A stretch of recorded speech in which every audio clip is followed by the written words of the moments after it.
Haven't you heard? Poise is turned off. It's not on. They didn't turn poise on. It's in the code. Don't you know? Working as Nintendo. Have you seen a meme? I like Giant Dad. That's a meme. This guy's using a Black Knight shield and a straight sword, which is a very good combination of weapons. However, he kept moving towards hyper armor. I have hyper armor on an ultra great sword. You do not have that on a straight sword. If you walk towards me, I'm going to try and attack you. At that point, it's up to you to dodge. If you don't dodge, then I'm going to hit you for a shitboat of damage. 1 metric shitboat. If you hit me and don't interrupt my hyper armor, aka poise, I'm going to hit you, and I'm probably going to hit you twice. Which again, that's 2 metric shitboats of damage that you're going to take. That's how hyper armor works. Is everybody caught up? Are we out of the dark ages? Is everyone going to stop being stupid? No chance, you say. No chance. So, what makes hyper armor weapons so good in invasions? Well, at the beginning of the video, I said, don't walk towards hyper armor. The reason being, hyper armor can do more damage than you, and it can swing through smaller weapons, right? So, in invasions, what do we typically find happening? You're being chased down by multiple opponents. They're moving towards hyper armor. Ergo, hyper armor is really good in invasions. Add to that the fact that, 1, your opponents probably can't focus on you like they can in a duel. People all the time in duels, they're like, great swords and ultra great swords are definitely on the L tier. They are maybe M, but they are on a tier that is low. And the reason they say that shit is because it's stupid. And the reason it's stupid is because you're playing PvP in a game designed around the idea that it has cool levels, but you're doing PvP in a flat, circular arena. Congratulations. You're fucking smart. So, PvP in Dark Souls, as I've often said, it's more balanced around invasions. But I don't believe you. You cannot know that. Actually, I can. And here's how I can know it. An ultra great sword is never fucking ever goldface JPEG going to hit someone who doesn't have anything else to worry about. If you have nothing else to worry about, you should be able to reaction roll every swing an ultra great sword brings at you. If, on the other hand, you have 2 people to worry about, an ultra great sword or an ultra great weapon, any hyper armor weapon, suddenly becomes very dangerous, right? Right. Let's swap that. Now let's look at it from the host's perspective. If the host has to roll through the hollow that's swinging his halberd or his straight sword, and he has to dodge the invader's ultra great sword, chances are things will go bad for him, right? Right. This is a level 59 build. It has a claymore for a hyper armor weapon. You could also use the Hollow Slayer if you were so inclined. Hollow Slayer is a very good hyper armor weapon, especially for a dex build. But a claymore allows me to do pretty good damage in a short amount of time. It gives me the benefit of hyper armor to get through people that want to spam R1. It's a good choice to have on. It allows you to still have really good one-handed R1 turn and burns if you are so inclined, which you should be. They're a little slower than a straight sword, but not by much. Not by much. Now, this character is a level 125 quality build. He's got to sniff out and find which one of those chairs wasn't supposed to be next to a pillar for no reason.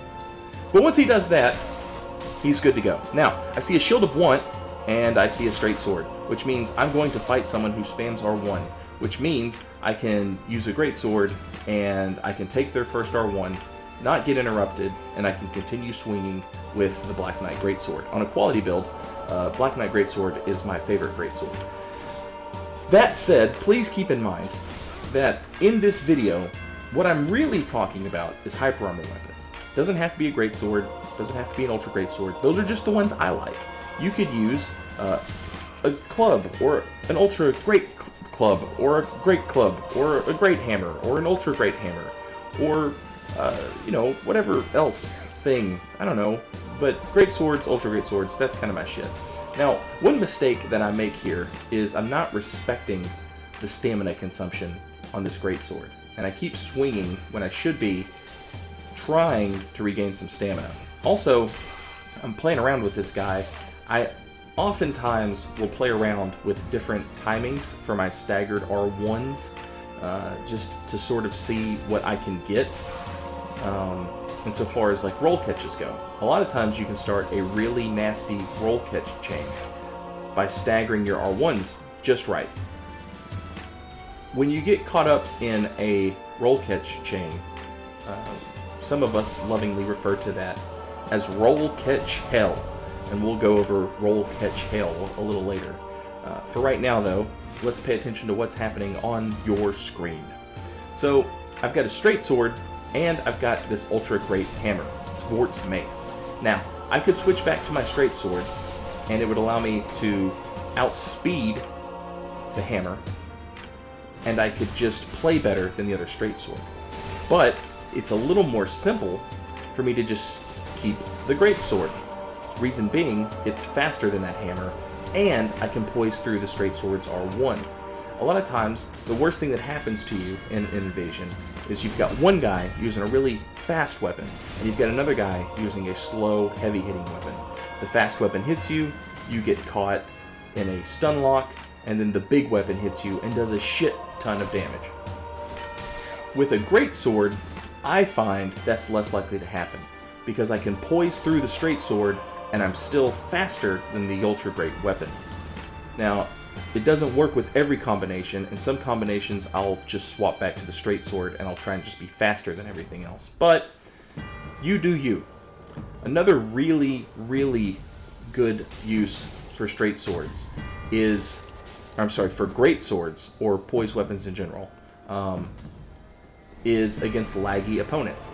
Now, I fought this host on several different occasions while I was recording for this video, and sometimes he was super laggy, sometimes he was not very laggy at all. This was one of the laggy occasions. So, when a person is playing you and they have lag, a lot of times their hits register when it seems like they shouldn't have hit you yet, but they've already hit you on their screen. It's almost like they have poise, like old school poise. So I find that a great sword allows me to get through their quote-unquote bullshit poise, their lag poise, and it allows me to stay on top of them and try and finish the fight off quick against a laggy opponent. This invasion is a really good example of being able to do fast damage with a great sword. Now, I've got a Dragon Slayer's Axe that casts miracles, I've got a Sorcerer, and I've got a Dragon Slayer's Great Axe. That is a terrible combination. No amount of using the right weapon is going to save me. I just have to be smarter than my opponents at this point. So that's what we do here. Now, it's a little more manageable. I left that little clip in there because I wanted to show off that it's not all on the weapons. A lot of it is on your skill and your intelligence. Having the right weapon isn't going to make everything easy. Now, if you a Dragon Slayer's Great Axe right there, actually, with that huge weapon art, that could have been very handy in that little elevator shaft. I didn't have that. I don't use that. So I wanted to be more clever. Or a Miracle Caster could have used Force in that hallway. But I'm just saying, intelligence plays a part here. Skill plays a part here, not just having the right weapon. Just always keep that in mind. But, as you can see here, the Great Sword allows me to just finish this Miracle Caster off super fast. Now it's just me and the Sorcerer. Switch back to the Straight Sword, because a lot of times casters have the really good, the fast roll. This person does not, but a lot of times they do. So the Straight Sword's just a way to go. Or the bow and arrow. You guys remember the short bow video? Huh? Y'all remember that short bow video? Anyway, the greatsword allowed us to make quick work of that phantom. We could get 2 hits in, dodge the sorcery that was incoming, do more damage than we would have with the straight sword, because we were only going to ever get 2 hits in anyway. So why not make those 2 hits really count? Now, in the previous fights that you guys have seen, you've seen me switching from a straight sword to a greatsword. Now, in this particular invasion, I wanted to show off why sometimes you might consider switching from an ultra great weapon to just a great weapon. A lot of times, I'll see people do something which doesn't make a lot of sense to me. They'll switch from an ultra great weapon on a build designed to swing ultra great weapons. They'll switch to a weapon that doesn't have any hyper armor at all. And don't get me wrong, sometimes there's no replacing a straight sword or a spear or a katana or something like that. I get it. Sometimes there's just nothing you can do. You really need the fastest weapon available. Spears, katana, something like that. But a lot of times I think people could stand to swap from an ultra great weapon to maybe just a great weapon. And then all that vitality you've invested in your character, now it's not useless. Now it actually like serves a purpose. Now I'm using the profaned ultra great sword. Okay. Next to that, on the second right-hand slot, I'm using the claymore.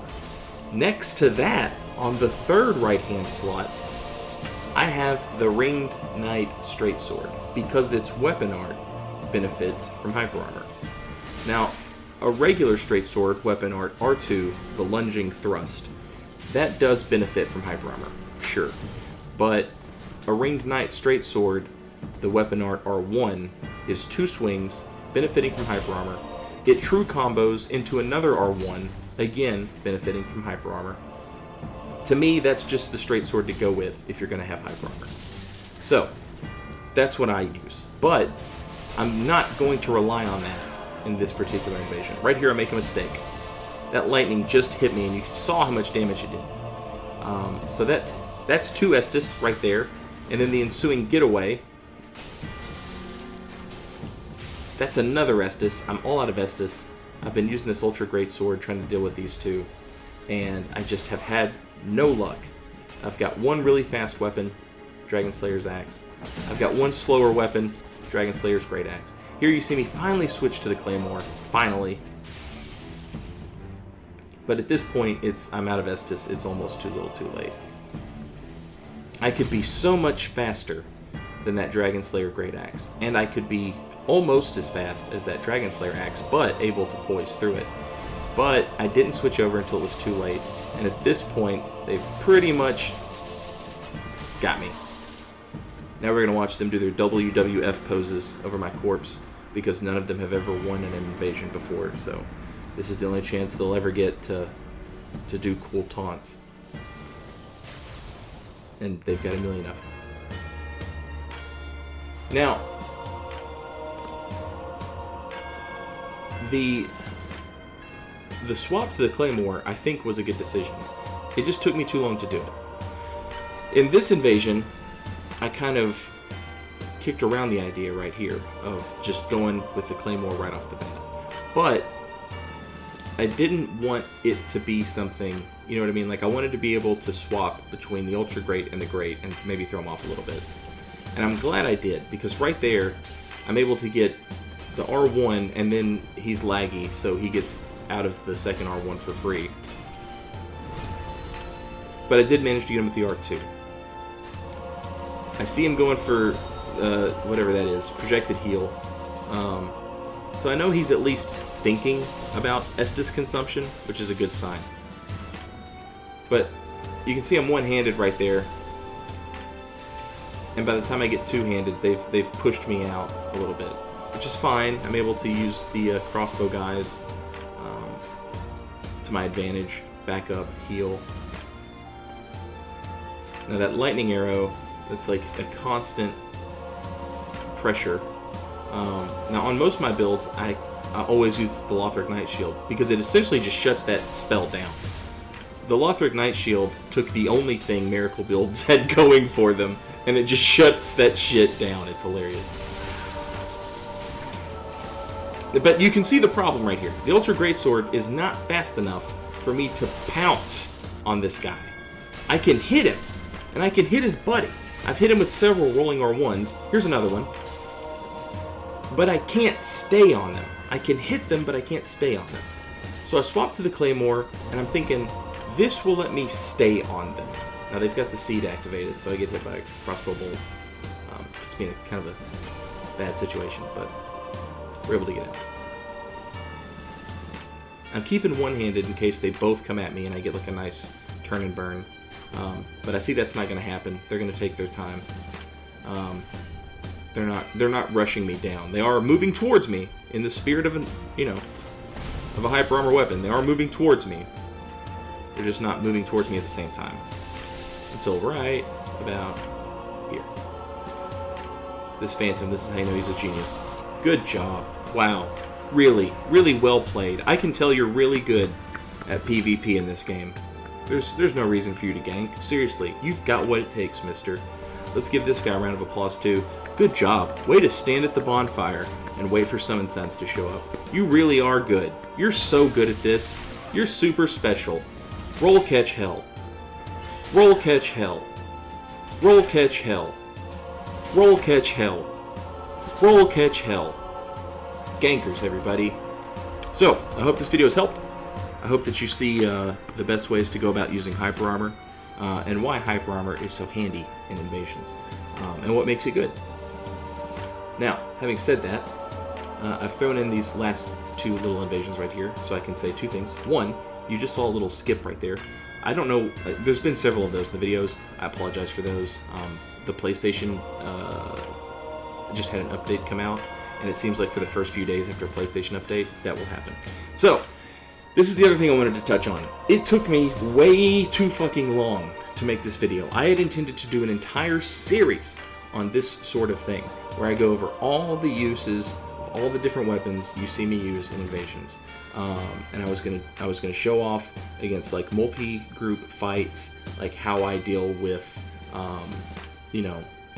certain weapons when I'm using other weapons, and why it's important to keep certain types of weapons on you. Then this shit started happening. I couldn't find a co-op invasion to save my life, and then when I do, summon lag hits. I'm unable to recover from the initial mistake I made, which was not being a fucking psychic and knowing that summon lag was going to happen, and I'm fucking dead. 3 days looking for an invasion just to find that. I can't begin to tell you how fucking maddening it is. It is driving me absolutely crazy. To further illustrate this point, I had started making a video on the importance of having a katana, spear, or curved greatsword on an invasion build, something with a really good running R1 that was capable of chasing someone down who's fleeing from you. But it's driving me insane having these invasions where I have to, instead of having fun, I'm trying to be, I don't know, like a mentor. I'm trying to be like, they're like almost instructional videos, and I'm not getting to have the fun I want to have. Making the videos is fun. That part's fun, but playing the game is not as fun because I have to constantly be worrying about trying to get the most out of my opponents, still winning so that, it's a nice invasion, you know what I mean? I still have to win so that it looks good for you guys.